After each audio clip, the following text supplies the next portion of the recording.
ज्ञान है कि आप एक बार भी गोविंद नहीं बोल सकते यदि वो आपको प्यार न करें। पहले विश्वास कर लो कि उनकी तरफ से आपको स्वीकृति मिल गई, वो आपको प्यार करें, इसलिए आप नाम जप कर लो। एक भी नाम व्यर्थ नहीं जाए। किसी ऐसे की क्या बात मानना जो कभी अपने मन को रोककर एक मिनट भी नाम में नहीं लगा, उसकी बात माना नहीं। ये बातुल भूत विवश मतवारे ते नहीं बोले वचन विचारे, इनकी बातें सुनने लायक है।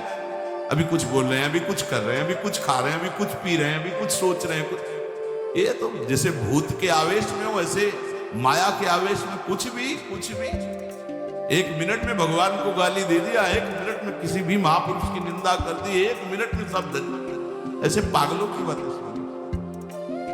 करोड़ों की बात माननी नहीं, एक ब्रह्मबोध संपन्न महापुरुष की बात पूरे विश्व पर भारी पड़ेगी, क्योंकि वो बोध संपन्न, वो अनुभूत वचन बोलता है। ये जितनी हम बातें आज सुना रहे हैं आपको, ये सब उन परमहंसों की बातें हैं जिन्होंने या तो कोई पुराण वेत्ता ब्रह्म ऋषि लिख रहा है या स्वयं भगवान लिख रहे हैं। एक एक अक्षर सत्य है। अनुभव न होने में हमारी कमी है, हमारी रहनी में कमी है, हमारे विचारों में कमी है, औषधि में कोई कमी है। जैसा बोल रहे अक्षरशा ऐसा ही नाम है। नाम न बचाए तो एक अपराध जीवन भर की साधना को मिट्टी में मिला सकता है, एक अपराध, पर नाम कवच की तरह बचाता चलाता है। जब कोई भी उपासक उपास्य देव के समीप पहुंचता है तो यही देख पाता है कि मुझे घसीटा गया नहीं, मैं तो कहीं भी फैल के गिर सकता था, मुझे बचाया गया। ये कोई दैन्यता की बात नहीं, वो तो हृदय जाने मोरी छाती, मेरा हृदय जानता है कि मेरा मन मुझे कहां गिरा सकता था, कहां कहां भ्रष्ट कर सकता था। अगर मुझे बचाया न जाता तो जैसे एक अनजान अबोध बच्चा गंदी चीजों से खेलना चाहता है, ऐसे ही हम उसी खेल में जीवन व्यतीत कर लेते, उन खिलौनों की चाह कर लेते। लेकिन बचाया, लगाया, हमें ही नहीं आपको भी। अगर आपको घसीटे न होते तो आप ऐसे नहीं बैठे होते। आप उनकी कृपा को देखिए। अभी जो आपको फल मिला, इससे बड़ा कोई साधना का फल नहीं। आप धाम में बैठे हैं, प्रियालाल की महिमा सुन रहे हैं, उनका नाम सुन रहे हैं, बस पकड़ लीजिए।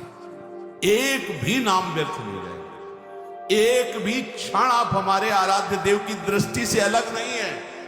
पूरी दृष्टि आप पे, बस आप अपनी दृष्टि को उन पर लगा दे। कह रहे हैं कि जो कोई तुम्हें कभी ऐसा वार्ता करते मिले, पुराणेष्वर्थवादत्वं ये वदन्ति नराधमा तैर्जितानि पुण्यानि तद्वदेव भवन्ति। मन्नाम कीर्तनम फलम विविधम निशम्य न श्रद्धाति मनुते यदुतार्थवादम। यो मानुषस्तमिहि दुःख चेक्षिमापि संसार घोर विविधार्थ निपीडितांगम। यो मानुषस्तमिहि दुःख छिपामि संसार घोर विविधार्थ निपीडितांगम। अर्थवादम हरिर्नामी संभावयति यो नरः सा पापिष्ठो मनुष्याणाम नरके पतति स्फुटम। जो नराधम नीच पुरुष पुराणों की निंदा करते हैं, शास्त्रों की निंदा करते हैं, संतों की निंदा करते हैं, और जो सिद्धांत वर्णन है उनके अरे संतों की लिखी बातें हैं, ऐसे करते हैं, इनके पास बैठने से सारे पुण्य नष्ट हो जाते हैं। वो जो कर रहे हैं उनको तो नराधम कहा ही गया है। लेकिन यदि आप ऐसे लोगों के पास बैठेंगे जो शास्त्र निंदा, संत निंदा, भगवान नाम महिमा की निंदा, बिल्कुल नहीं। तुरंत भाग पड़ो वहां से, अपने को बचाओ। तभी तो उत्साह पूर्वक चलते हैं संतों के वचन सुनकर, और जहां असंतों का, दुष्टों का संग किया तो उत्साह क्षीण हो जाता है। तो आप सोचो ना, जिनके संग से भजन में रंग भाव का नाश हो रहा है, जाके संग कुमति मति उपजे करत भजन में भंग तजोरे मन हरि विमुखन को संग। जो मनुष्य मेरे नाम संकीर्तन का उपहास करते हैं, कभी बैठ करके ऐसा मंजीरा बजा रहे, नाच रहे, ढोल इसे भगवान मिल जाते हैं, इसी में भगवान प्रकट होते हैं। मद भक्तायत्र गायंती तत्ति तिष्ठामि नारद।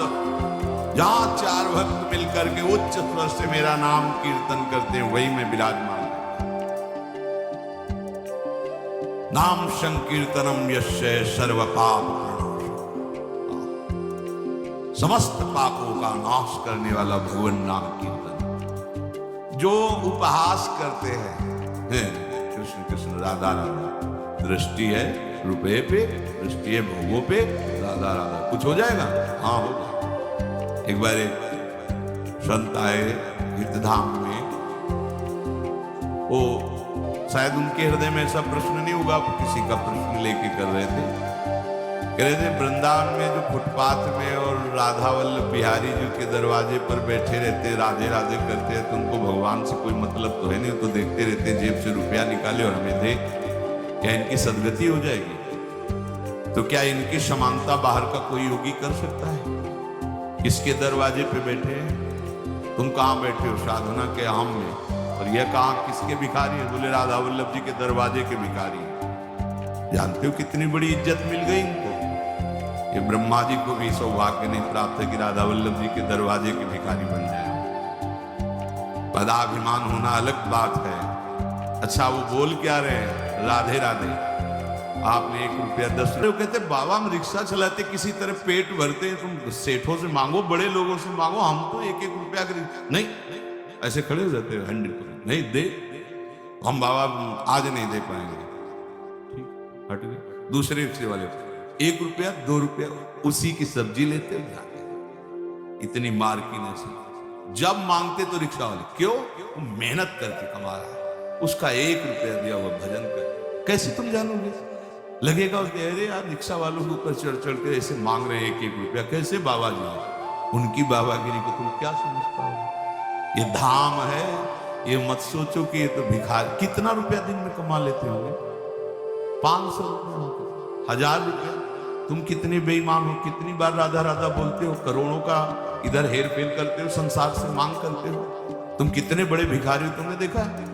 वो तो 100-200 रुपए में संतुष्ट होकर वहीं डेयरी पे लौट गए, जो मिला खा लिया और राधा राधा राधा। तुम करोड़ों देने पर भी कभी एक बार बोले कि हे भगवान तेरी बड़ी कृपा है?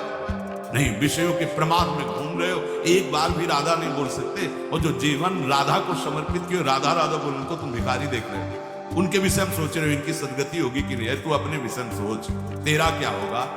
करोड़ों की भीख मांगने पर हरि ने दे दिया तेरे को, एक बार भी तुम लौट करके नहीं बोले हे हरि आपकी कितनी कृपा है, हे किशोरी आपकी कितनी कृपा है। वो तो दिन भर राधे राधे बोलते रहते हैं। खिलवाड़ समझते हो राधे राधे बोलना? बोल के दिखावे कोई? ये धाम का प्रभाव है। एम नाम महिमा स्मृति हेश वृंदावन, ये धाम वासी, ये धाम की कृपा पात्र जन है। कभी कोई अगर ऐसी अश्रद्धात्मक बात है, क्या होगा वृंदावन वास से? क्या होगा राधा राधा कहने से? बिल्कुल ऐसे लोगों का संग, तिनको परस न